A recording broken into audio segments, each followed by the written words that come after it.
হেৰাল সপোন নামক কথাছবিখন নলবাৰী নাট্য মন্দিৰত উপভোগ কৰিলোঁ আৰু এই কথাছবিখন আজি মোৰ সৌভাগ্য যে মই কথাছবিখন আনুষ্ঠানিকভাৱে মই উদ্বোধন কৰিলোঁ।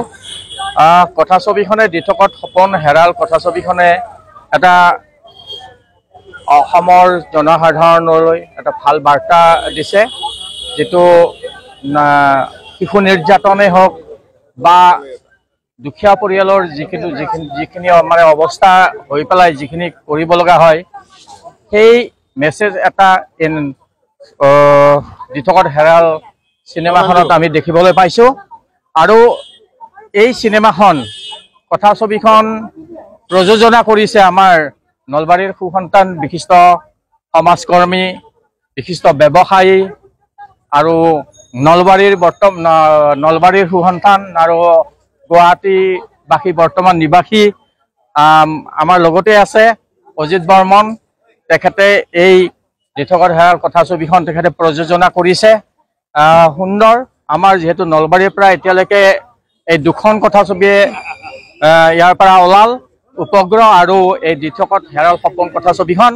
গতিকে মই আমাৰ প্ৰযোজক দি থকাৰ কথাছবিৰ প্ৰযোজক অজিত বৰ্মন ডাঙৰীয়াক মই আৰু বিনম্ৰভাৱে অনুৰোধ যাচিছোঁ যাতে পৰৱৰ্তী এখন যাতে আমাৰ নলবাৰীৰ পৰা পুনৰ এখন ইয়াতকৈ ভাল এখন কথাছবি নিৰ্মাণ কৰে, মই তাকে কামনা কৰিছোঁ। আৰু সমূহ নলবাৰীবাসী ৰাইজলৈ এই কথাছবিখন উপভোগ কৰক আৰু এই কথাছবিখনৰ যিসকল কৰ্মকৰ্তা আছে, শুভাকাংক্ষী আছে, তেখেতসকলৈ মই এই দি থকা হেৰাল সপোনৰ আটাইলৈকে অভিনেতা অভিনেত্ৰী কলা কুশলীক মই আন্তৰিক ধন্যবাদ ও কৃতজ্ঞতা জ্ঞাপন কৰিছোঁ।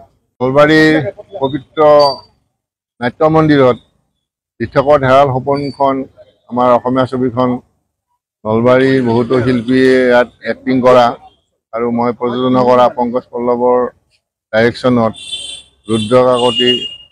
ৰুদ্ৰকান্ত শৰ্মাৰ ষ্টৰী আজি আমি নাট্য মন্দিৰত আমি প্ৰদৰ্শন কৰিলোঁ। সঁচাকৈয়ে আজি এটা বৰ ভাল লগা দিন। যিয়ে নহওক, সৰুৰ পৰা আমি এই নাট্য মন্দিৰত বা আমাৰ চিনেমা হল, নতুন চিনেমা হলত আমি বহুত চিনেমা চালোঁ। তেতিয়া হয়তো কোনোবা কোণত মোৰ এটা আশা আছিল যে এনেকৈ চিনেমা বনাব পাৰি নেকি, তেনেকৈ ভাবিছিলোঁ। আৰু ইয়াত নাট্য মন্দিৰত বহুত নাটক আমি কৰিছিলোঁ। মোৰ হাইস্কুল লাইফৰ পৰা কলেজতো আমি নাটক কৰিছিলোঁ। তাৰপিছত এনেকৈ এটা মোৰ হয়তো ইচ্ছা থাকি গ'ল। গতিকে আজি আমাৰ ৰাইজৰ ফালৰ পৰা সঁহাৰি পাই আমাৰ সঁচাকৈ ভাল লাগিল।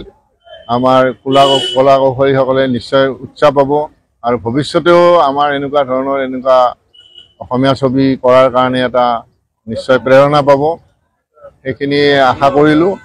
আজি আৰু দুটা প্ৰদৰ্শনী হ'ব। এই দুটা প্ৰদৰ্শনীটো ৰাইজক আমি তেখেতসকলৰ সহযোগিতাই আমাক উৎসাহ যোগাব আৰু ভৱিষ্যতে আমি অসমীয়া ছবি আকৌ প্ৰাণ পাই উঠক, তাৰ কাৰণে মই ভগৱানৰ ওচৰত প্ৰাৰ্থনা জনালোঁ। মই আগতে মন্তব্য দিছোঁ এটা জ্যোতি চিত্ৰপটত যে সমাজৰ যিটো এটা ৰোগৰ নিচিনা এটা চলি আছে, এই যে আমাৰ শিশু নিৰ্যাতন আৰু যৌন নিৰ্যাতন, এই বস্তুটো যেতিয়ালৈ বন্ধ নহ'ব নহয় তেতিয়ালৈ আমি এডভান্স দেশখনৰ আমি নাগৰিক বুলি ক'ব নোৱাৰিম। এই ২ শতিকাৰ পিছতো ১০০ চন কৰিব, এতিয়াও যেন এনেকুৱা ধৰণৰ টৰ্চাৰিং চলি আছে সমাজত। ইমান সমাজখন এডভান্স হৈ যোৱাৰ পিছতো এইটো আমি যেনেকৈ নহওক শাৰীৰিক মানসিকভাৱে যিটো অত্যাচাৰ চলি আছে, এইটো যেতিয়ালৈ বন্ধ নহ'ব মানৱ জাতীয় তেতিয়া আচল যিটো প্ৰকৃত সুখ, সেই সুখটো নাপাব। এই চিনেমাখনত এই ধৰণৰ এটা ব্যৱস্থা দেখুৱাই দিছে, যিটো ব্যৱস্থা আমাৰ হৃদয়ত সোমাই গৈছে। অলপ দুই এটা দৃশ্যত অকণমান কৰুণ মানে দেখাৰ কাৰণে তেওঁলোকে বেছি জোৰ কৰিছে, কিছুমান ধৰক ট্ৰেজেডি দেখাৰ কাৰণে বেছি, কিন্তু যিটো বাস্তৱিক যিটো তাৰ মিনিং, যিটো তাৰ অৰ্থ, সেই অৰ্থটো এইটোৱে বুজাইছে সমাজত অন্ততঃ শিশু নিৰ্যাতন, এই ৰাখা ল'ৰা ছোৱালীৰ ওপৰত যিটো টৰ্চাৰ চলে, এই টৰ্চাৰটো ইমিডিয়েট বন্ধ হ'ব লাগে। এতিয়াতো চাইল্ড এক্ট চলি আছে, পস্কো চলি আছে।